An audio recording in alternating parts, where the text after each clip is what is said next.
I feel like a good bit of the people I have conversation with are just simply not interested spiritually. Yeah. What kind of... That's a big one. People that you try to talk to and try to relate to, or maybe people in your family that just like, yeah, okay, maybe there's a God, maybe there's not. Honestly, don't care either way.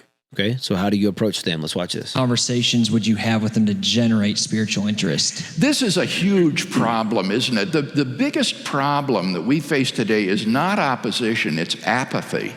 And some people even talk about apatheism as one of the problems that we face. There's theism, there's atheism, but then there's just apatheism, which is you don't care if God exists. Yeah.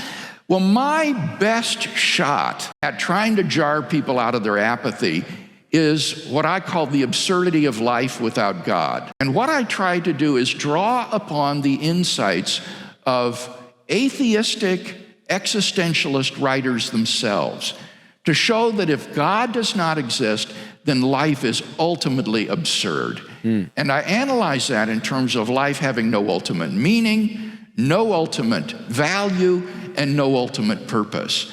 And this leads to a very, very grim view of life. It leads to despair.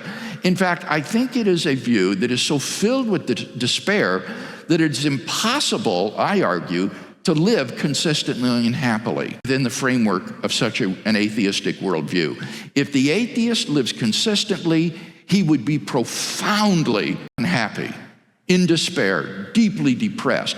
If he manages to live happily, as most do, it's only because they do not carry out their worldview to its logical conclusion, but live as though their lives were meaningful, valuable, and purposeful, even though they have no basis for it.